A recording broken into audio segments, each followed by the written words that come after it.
Well, hello, my friends. Are you ready to do a little dungeon delving? I know I am. I wanted to show you Marching Order, and this is a solo or co-op dungeon delving game. It comes with 2 books. The first of which, and I believe these are also available as PDFs if you don't want to get hard copies. The first of which is sort of your rule setup guide, and you use this for all of the games. The second is the adventure book, and I believe there will be a Kickstarter soon for another adventure book. So this has 4 adventures in it that you can play through, and then the Kickstarter, it looks like they're going to be making another one of these. Don't know how many adventures will be in there, but I'm very excited to see that they're going to be continuing playing around with this rule set they made. And one thing that they did do that's probably worth noting is they do mention here at the bottom bit of a content warning. It is mostly for fun, obviously it's a game, but it's sort of a grown-up game, all right? And there are a bunch of little issues that will come up, and if it's not your cup of tea, you know, you can look now and be like, yeah, I don't want to play this game.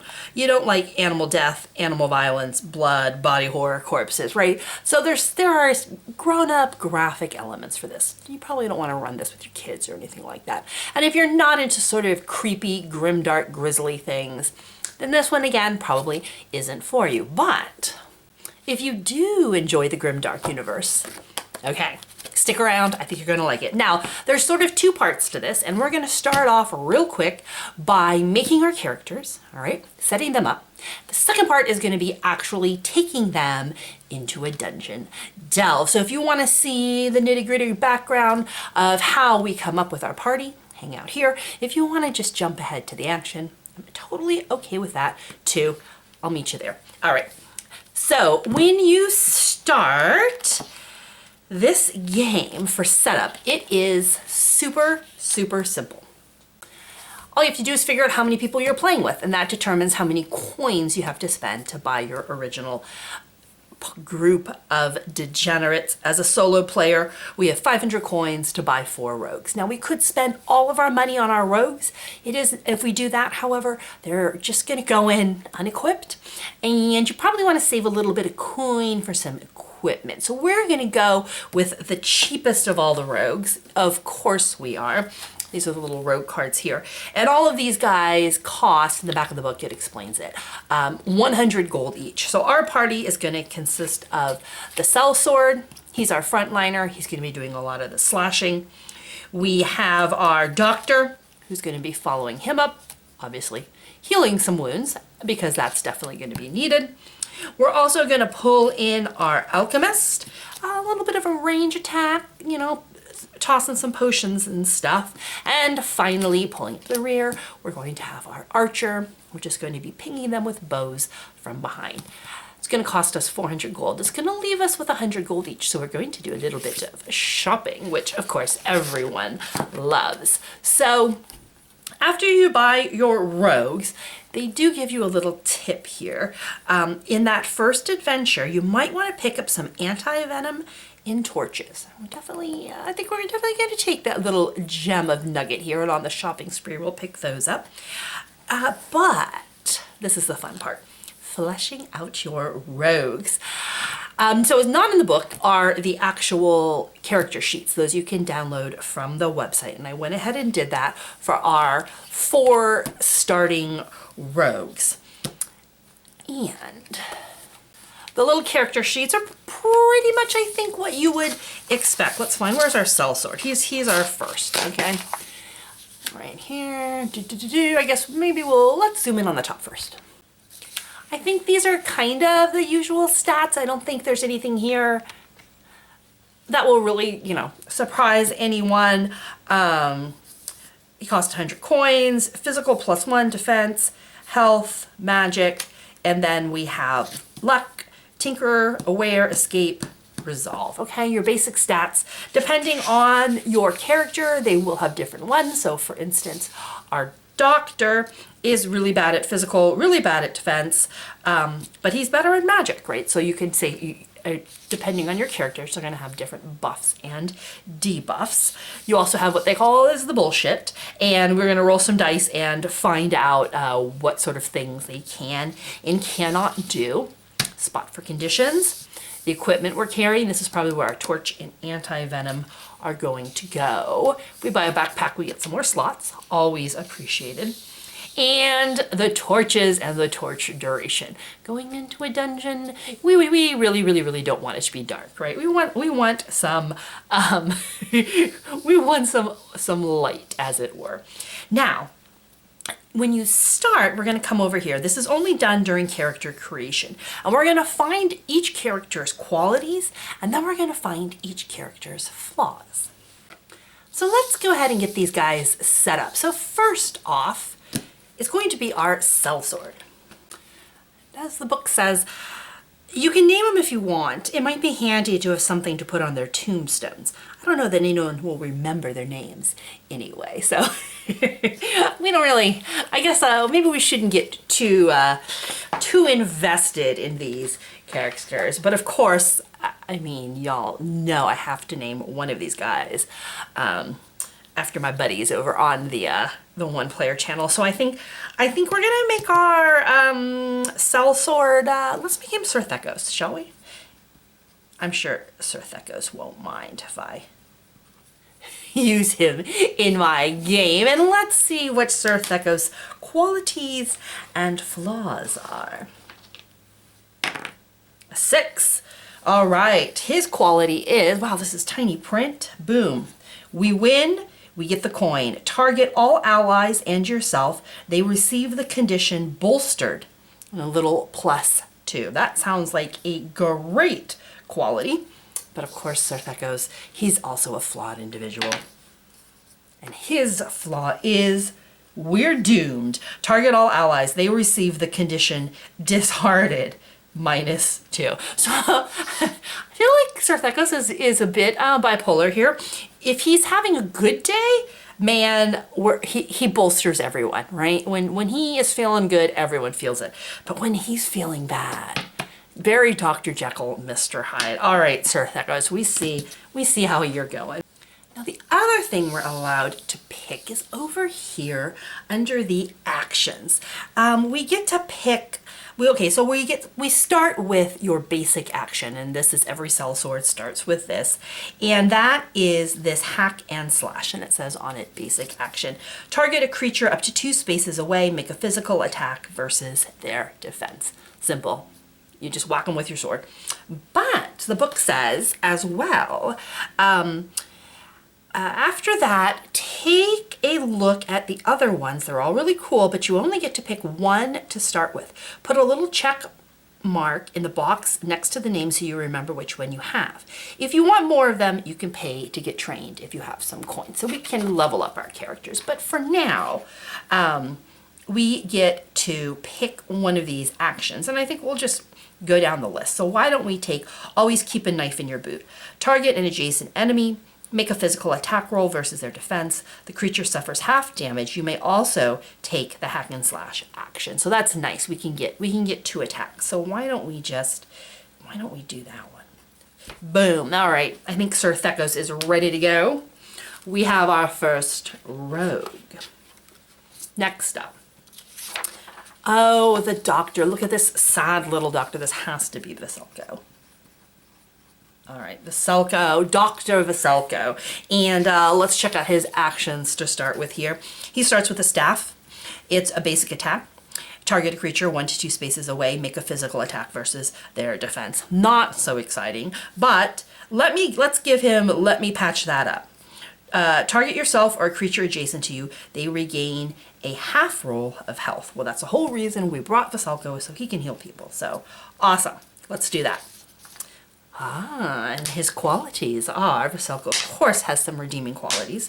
His is there, you should feel better. Target any ally, you may remove one of their conditions. All right, well that sounds awesome. His flaw is a 4. I couldn't give a damn if you die. Target 2 random allies, they gain the condition sickened. So that's interesting. Well, that's terrible. So 2 allies get sickened. but we could, if we wanted to, heal one of them. So I feel like Falco might be more of a burden than he is an asset. Is that in character? Could be. All right, now we have the Alchemist, and let's see, what should we name her? I think this is gonna be Maddie. Sorry, Maddie. You're gonna get in my game too. And her actions are Acid in Your Eye. Her basic attack, target 2 creatures in the middle of the enemy marching order. If there are not 2 in the middle, target any 2 adjacent creatures. Physical attack versus their defense. If there's only 1 target, only make 1 roll. All right, so it's a multi-tack. I love that. And let's give her Noxious Gas. Target a creature 3 to 4 spaces away from you, make a physical attack versus their resolve. Success forces them to move 1 space backwards or forwards. And that's great. As you can see so far, a lot of these actions are looking at where you are in the marching order, which is, of course, the name of the series. It makes sense. So being able to shuffle the line of baddies around is going to be super helpful. So I'm already digging Maddie. But let's make her a little more wonderful by giving her the quality of here, drink this. Target an ally 1 space away. They gain 3 health. All right. She's going to help Falco out in the heal department. Her flaw is I took too much. Move to the end of the marching order. If already at the end, move to the front. Oh dear, so clearly she huffs a little too much of her own potions and gets a little bit discombobulated. It's not the worst flaws, And finally, we have our archer. And I think our archer, I can't tell if our archer is male or female, to be honest. That's all right. We're gonna have to make this one Matt. After our elusive friend at 1 player. And Matt's abilities, his basic action is an arrow attack, target a creature 5 to 6 spaces away, physical attack versus their defense. Nothing exciting here, but we're also gonna give him some throwing stones. Target a creature 2 to 4 spaces away. They suffer half damage. Interesting. So Matt's not the strongest guy, but that's okay. That's okay. He's just gonna hide in the back and ping people with pebbles. You know, no judge. We all do what we can. He will get the quality of that was a great shot. Your next action can target 1 additional creature. Ooh, nice. He gets a little bit of a range attack, but he is, unfortunately, this is chaos. Roll a dice and divide by 2. Move this many spaces in a random direction. Oh, and that is also going to be shuffling our line. So we have 2 people shuffling our line around. Okay, so these are our original rogues. Will they all survive? Probably not, but I think I'm okay with that. Sorry, guys. And the last step is shopping. So we left ourselves with 100 coin. So this is welcome to Rock Bottom, which is the name of the town where our adventurers, it's going to be kind of like their home base, if you were. And I love the illustrations in this book. I think they're so cool. So Rock Bottom services, we can, heal up, training, all that good stuff. We are looking for carousing, the general store. Okay, what did it say to buy? Torches and anti-venom, right? Okay, so we remove the poison condition. Now, Falco can also remove conditions, which is nice. Cost in coins, number of slots. That's what these 2 mean. So we have 100 coins left, and it will take 1 slot. I feel like giving everyone 1 of these is probably not a bad idea. What was the other one it said to have is torch, light your way in the dark. Okay, this one only costs 5, takes up 1 slot. And let's just peek really quick here. Here we go. Get used to traveling light on the battlefield. After all, the less you take, the more room you have to loot. Okay, so we don't want to fill our backpack, but we definitely want to make sure we have anti-venom and torches. I feel like we do have a lot of healing, so maybe we'll only take a healing potion or 2.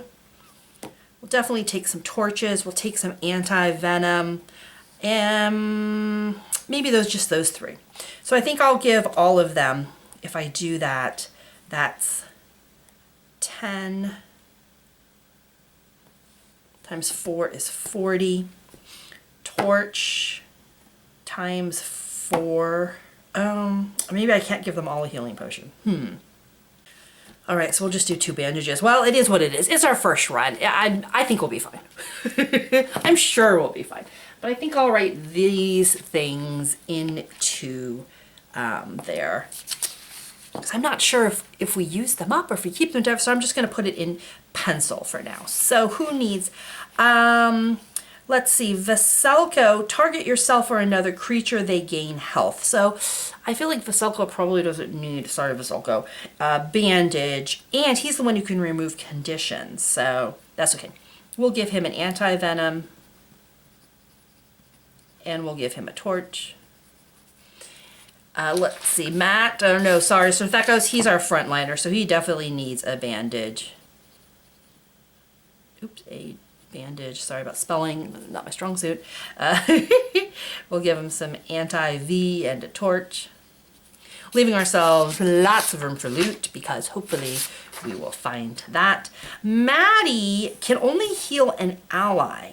She can't heal herself. So I think we'll give Maddie a bandage. And we'll give her an anti and a torch. And that leaves Matt, he's hiding in the back. He's not going to get hurt. Probably not. A torch and an anti-venom. Okay. Whew, we did it. We are all decked out. We've done our shopping. We've spent every last coin we own. Once you're done with all this, you can hop on over to Delving and How to Play. Good luck, Merc. If I see you again, first drink is on me. Okay, that's it. That's it. So let's go over to figure out how we play Delving and How to Play. You made some rogues. You did some shopping. You're almost ready for your first delve. We got to get some things straight first, Merc. Just like cards and dice, you got to know the rules of the game before you can play. So that's cool. Like I said, I just think the tone of this is super cute. So we're going to figure out how to go through setting up our marching order, and then how are we going to read the entries in this delving book. So let me just open a page randomly. We'll see a page. It'll have a picture. It'll have some text. This is just going to teach us real quick on how to read it. I think I'm going to skip this and I'll just show you this once we get to a delving page. You know, that's what I'm here for after all. And then the rolls, the attack rolls, mapping, all that cool stuff. I think we can just do this kind of as we play, rather than reading all the rules to you. I feel like that's a little bit boring. Combat though is going to look something like this. We're going to have our rogues, sort of the battle line, and then the monster. So when they're talking about spaces away in moving order, that's why. And that's where these cool little cards come into play. For your characters, you also get a set of cards for the monster characters as well. And these have on them all their little quick stats that you need to know. Combat, and then you just kind of, you know, action, reaction, loot, death, leaving and returning, and that's the entire game. So let's go ahead and jump into our first one. Set our marching order, grab the delving book, and get going. So we are going to be playing the delving adventure, The Decaying Manse, and it starts with a little bit of text. Headmaster Dunberger Geitnerheim sits behind the desk, drumming his pudgy fingers on the polished wood. The grease from a sausage glistens in his facial stubble as he peers at you. This is what passes for help these days, eh? No matter, I'm sure you can handle this. My associate, Crudgeon McBrewmeister, wants to open up a new brewery in town, something you no doubt will be interested in. He found a nice piece of property, but all the workers have ended up dead in the street every time they tried to lay down any stone. I'm certain it has something to do with that damned decaying manse next door. Whatever has shackled up in there is costing me too much damn coin. Not only that, I have widows and widowers crying at my door because their beloved got chewed on and died. Not windows, widowers. Look, you know the deal. Go in there, Figure out who's behind all this. Clear out what nasties you can. You find the boss, I'll give you 160 coins to split. Oh, and for fuck's sake, if you die, do it in the manse. I don't want your body cluttering up the street. So it's going to tell us to go to entry H, and so begins our adventure. Right. You stand before the entranceway to the decaying manse. The scent of rot and mold carries in the damp breeze as you climb the broken stairs to the front porch. Kicking some strange mushrooms out of the way with your foot, you open the door. You're immediately set upon by numerous giant rats. Perhaps you should have asked for more coin. All right, so this is going to be the lineup of the enemies. And what we're going to do is we're going to go into our cool little pack of cards here, and we're going to pull out the corresponding enemy cards. And there's going to be 4 of them, and their lineup is going to be rat, rat, rat, rat. So it's going to be a 4-on-4 fight. This little ETN number is how hard it is to sort of run away and flee. I don't think we're going to be running from these rats. Come on now. But on the other side here, we do have our initial map of what this looks like. So we know that we have a bunch of we have an entranceway or an exit, I guess here, that's lettered KK. So if we flip to KK, we can explore that. We have a bunch of doors, dunk, dunk, dunk, dunk, and what looks like, I'm gonna say, a bookshelf at Q. So once we manage to fight off these rats, we get to decide where we're gonna go next. We're gonna pick a letter, we're gonna flip to it, and we're gonna go from there. The one thing I will warn you, however, when you're playing this game, is that all of the adventures are back to back to back, all right? So this is the first little intro adventure. There is, for instance, an L in Adventure 2, and it's also labeled L. So if you go to the wrong, if you flip too far, you've gone into like the second or third adventure. So just be aware that, you know, put a little marker here, or make sure you're not flipping too far when you're looking for entries. I've skipped into the wrong adventure and been like, what? This doesn't make any sense at all. But there's just because there's so many goodies in this book, right? So before we can explore anywhere, we're gonna have to face these 4 rats, giant rats. I'm sorry, let me grab them and set up our combat. So we're set up for our battle. Now, normally you would do your line this way, right, with the rats on this side and you on this side. But for the purposes of filming, we're just gonna put them one underneath. This is the beginning. Maybe I'll just shift this over so you can tell a little bit here what's going on. This is going to be the beginning of our battle line, and this is going to be the beginning of the rats battle line. This just makes my life a little easier for filming, but pretend like these rats are lined up right in front of them. And the good guys are going to be rolling the black dice, the rats are going to be rolling for red, and we're going to roll for initiative to see who moves first. And unfortunately, our rogues are caught surprised. The rats will take the first attack. All right. Once you decide who attacks, everyone in the line attacks. So all 4 rats are going to act, and then all 4 rogues are going to act. It doesn't go back and forth, as it were. And you attack from the start of your line, moving down, okay? Easy enough. What is the giant rat going to do? Well, so these little ratties have a little AI that's going to say what they do and how they attack. On 1 to 3, they're going to be a toothy boy, and we're going to do this attack. On a 4 through a 6, they're going to skitter scatter.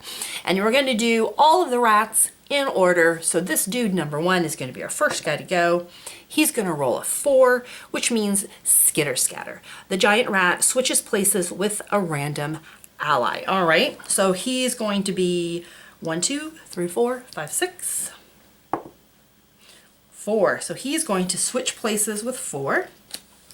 And once he has his action, we're going to see if any bullshit happens. And this is just little random chaotic events that can occur. For the rats, it'll only happen if I roll a 1 or a 6. So let's see if this rat is nope, there's no bullshit going on here. So he gets turned upside down to indicate that he's taken his turn, and we can move on to our next rat. The next rat is, of course, front of the line, and we're gonna see what kind of attack he does. He rolls a 1, which is a action toothy boys. Targets an adjacent rogue. All right, well, he's standing right next to Surf Echo, so that qualifies. Make a physical attack roll versus defense. Okay, physical attack roll versus defense. There are some sort of keywords here you have to keep in mind. So his physical attack modifier is a -1. These are baby rats. We're gonna take them out. So we're gonna roll a die. We're gonna subtract 1. So his physical attack roll was a whopping 1 point of damage. Oh, I'm sorry, not damage, 1 point of attack. We're gonna compare that to Sir Thecco's defense, which is 4. 4 minus 1 is 3, right? So it doesn't break through. If it is greater than his defense, then he will take a wound. So defense 4, attack of 1, yeah, we're fine. But does any bullshit happen? No. Turn over our ratty. His turn is over. Next in line. He rolls a 5, which is the, yep, skitter scatter. So he's going to randomly change place with a ally. Oh, he switches with an ally in front of it. Oh shoot, I misread that.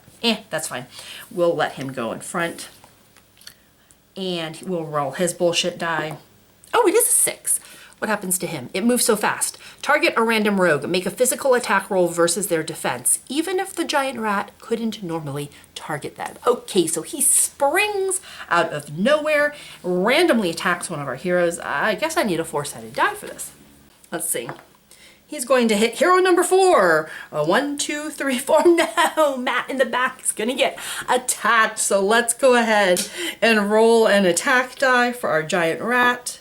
He rolls a 5. Oh no. 5 minus 1 is 4. Matt's defense is only 3, which does leave us with a positive number, which is 1. Which means poor little Matt is going to take 1 point of damage. Where is Matt? Matt normally has a health of 10. He would be 10 out of 10. So he now drops to a 9 out of 10. So I'll probably just do that in pencil as well because, you know, hopefully we can heal him up at some point. Oh, this little ratty. So even though Matt was standing all the way in the back, this rat jumped out of nowhere and smacked him in the face. All right, he rolls a 4, which is a skitter scatter. So 1, 2, 3, 4, 5, 6. 1, 2, 3, 4. So he's gonna switch places with this guy. Doesn't really do much. His bullshit is also a 6. Oh no. So he is going to randomly target a hero. Please don't be Matt again. No, it's not. This time it's, oh no, it's Matty. All right, so he's gonna roll his attack. -1 is a 3. Maddie's defense is only a 2. So let me mark down Miss Maddie. Loses a piece of health. Oh, and she's only at 8, so that puts her down at 7 of 8. We might have to be healing up a little sooner than I thought. These rats are proving to be a little bit difficult, but the good news is they've all gone. The bad news is they're all still alive. Right. Our turn is a little more involved. First things you do on the hero's turn is conditions and cooldowns. If you have any of those trigger at the start of your turn. We don't have to worry about that. Next is our action. This is when we get to do our attacked goodies, and then we also get to do our bullshit as well to finish it off. So don't have to worry about conditions and cooldowns. We're just gonna move right into attack, starting with Sir Thecos here in the front. And the actions that you can do are move if you want to change your lineup, use an item if you have one you like, focus, or escape, okay? Now, escape, right, is if we decide these rats are too tough for us and we want to get out. We don't want to do that. So Thecos is definitely going to take them on. And he likes to be in the front. That's his sort of power position, so he doesn't really want to move. I think he's just gonna go ahead and take an attack. And if I remember right, yes. All right, so Sir Thecos has 2 wonderful actions that he could take, remember. He can hack and slash for a basic, and he has always keep a knife in your boot. And this is a second attack. So I think you may also take the hack and slash action. We're going to hack and slash with our sword, and we're gonna pull the knife from our boot and give a little poke with that as well. Hack and slash can target a creature up to 2 spaces away. The boot has to be adjacent. So let's start with hack and slash. Physical attack versus their offense. And let's go ahead and hack and slash this rat right in front of us. Why not? So let's go ahead and roll his attack die. Oh, I guess these guys are red. We're black. Okay. And oh, wonderful. He has an attack of 5. It's a physical attack, so he's going to add +1. So that's a total of 6. We're gonna compare that to our rat's defense. He only has a defense of 1. Sorry, little ratty. So he is going to take a total of 6 minus 1 is 5. He's going to take 5 points of damage. His health is only 3, so Sir Thekos completely whacks away the first rat. Ha! That's why we put him first, baby. Now we're going to use our hack and slash. Again, physical attack roll against their defense. Roll high, baby. Let's go. Yeah, he did. So that's a 7. Our defense is 1, leaving us with a total of 6. But the creature suffers half damage. So he only suffers 3, but that's enough because these rats are little baby 3-pointers. So we destroy a second one. Sir Thekos is a badass and I love it. Unfortunately, there's always a little bit of bullshit that happens, isn't there? All right. And so to do that, we actually have to fill out, and I forgot to do this before, our little bullshit sheet here. And how this works is we're just going to take those qualities that we rolled. Let me move this out of the way really quick. The quality we rolled is going to go on the bullshit sheet as well as our flaws. His quality was we win, we get the coin.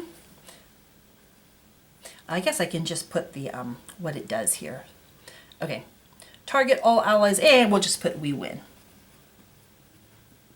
We win, we coin. So when we roll our bullshit, if we roll a 1, we're going to activate that ability. Unfortunately, we have his flaw, which is we're doomed.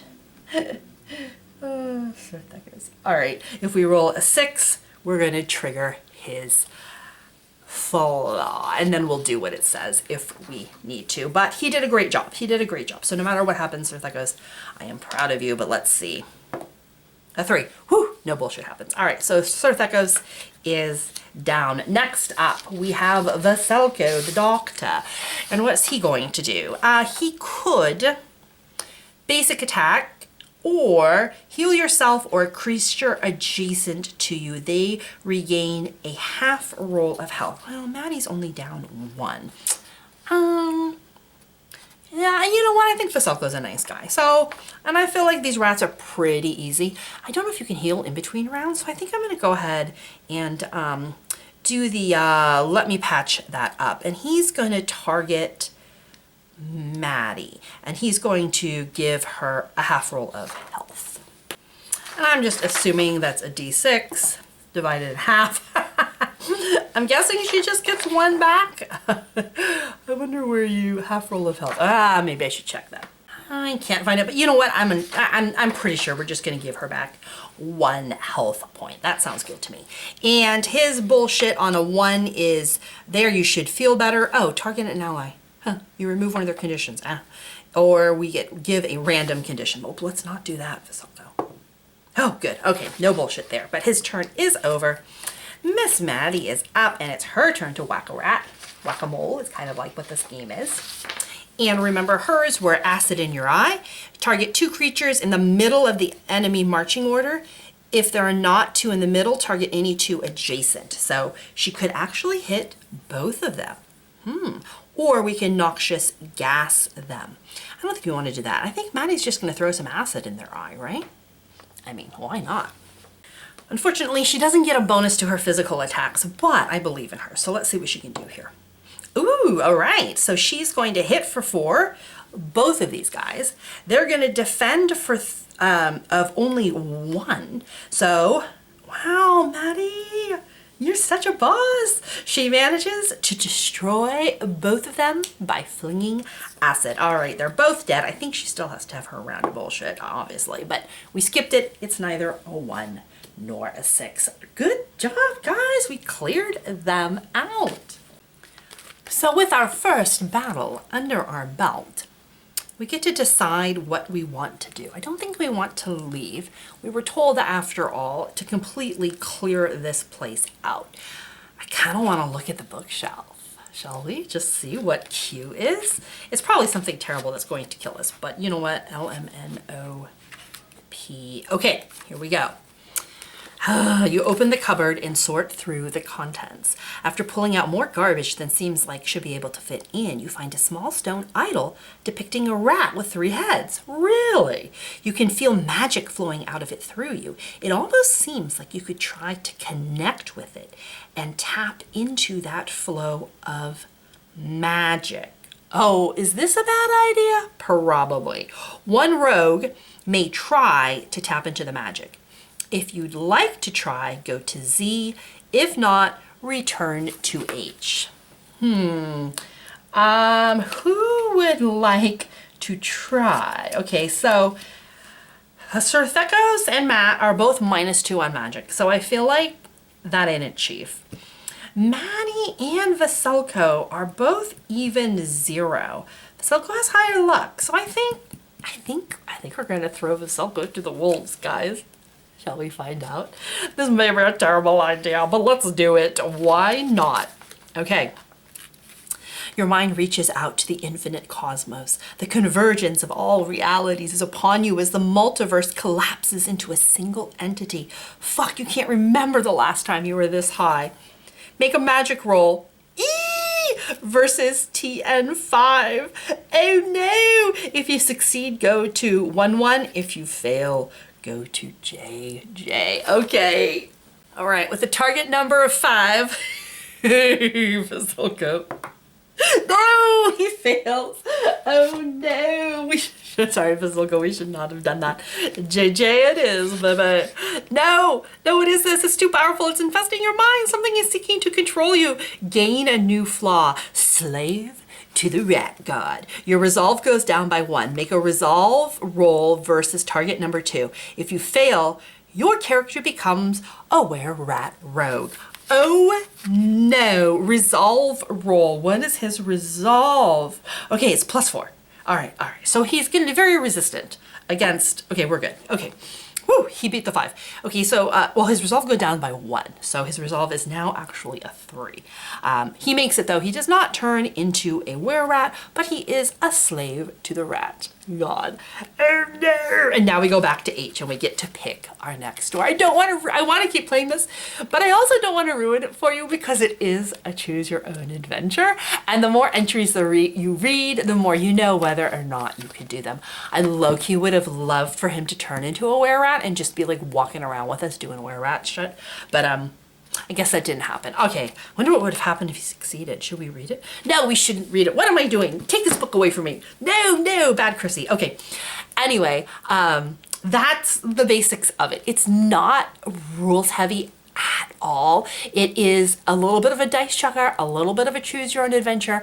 Having your line shuffled around is absolute chaos and wonderful because you can have the best laid plans and then all of a sudden, for some reason, Sir Thekos decides to switch with Matt and you have an archer in your front row getting walloped and you have your fighter in the back who can't hit anything. And so you have to take times to sort of move them forward again, right? You also gain conditions and like you'll be poisoned and you'll be slowly ticking down your dice until you come out of it. You have the torch and the light issues, which we didn't deal with. And then of course, after you complete your dungeon, you get to go back to town and buy stuff and level up and get new characters. Oh my gosh, I think solo, it works so well. It would also be fun to play with someone. You would each control, obviously, 2 characters or control them cooperatively, however you want to do it. Those giant rats, we absolutely erased them. There was nothing to them, but there are harder characters. And the game does get more complex because you can have up to like 6 rogues and sometimes you'll have up to 6 enemies as well. So as you get obviously more money, you can buy somebody like the Cosmic Marine who is, you know, massive. The Barbarian +3 to physical. Are you kidding me? That's awesome. A Knight who has a high defense. You have the Musketeer who has a wonderful range and is tougher, and the Thief. And I think those are your, oh, the Torchbearer. Here's the were-rat rogue. in case Vasilka turned into that. Oh, that would be hilarious. But like there are a bunch of creatures that you go up against: imps, ominous presence, zombie rats, skeleton archers, trapped spiders, venom spiders. I mean, there's all sorts of cool things. There's even games you can play in the tavern. It's so cute. It's just a really cool system. It's very well thought out. It's fun to play. There's not a lot of setup. You just need some dice, some pieces of paper, and you're ready to go.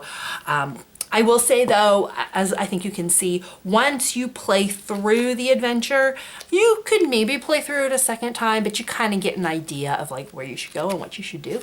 I think you could probably play it 1 or 2 times, maybe 3, depending on how many things you fail. Like for us, I don't know what would have happened if we had connected with the rat god. Maybe I want to play this again and search that bookshelf more toward the, you know, toward the, once I have some adventurers with a little higher magic skill, now that I know what I mean. So I think you would want to run through the adventures once or twice just to open all the doors you didn't in the first time. And I do think as they get harder, your rogues die. And so you may have to come back and run the adventures more than once. But there are, what are there, 4 or 5 just in this book alone.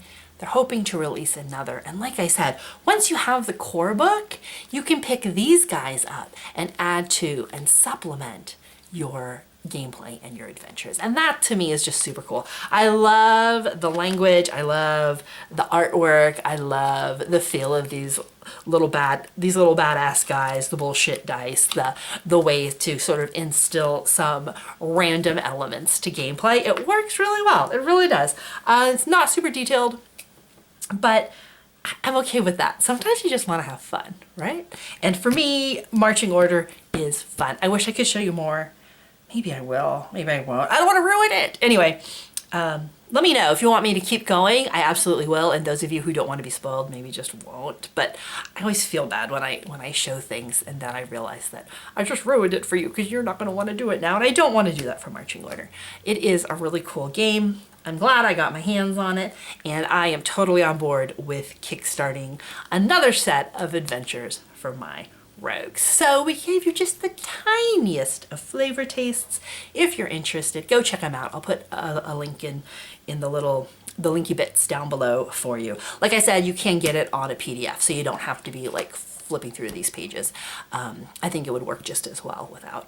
And if you're interested in really jumping on board, follow the Kickstarter, because I'm guessing you'll be able to get like the whole bundle pack of everything they have if you want to jump in, if this tickles your pickle, as it were.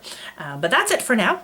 That's Marching Order, a little solo dungeon delve, and I will see you guys real soon.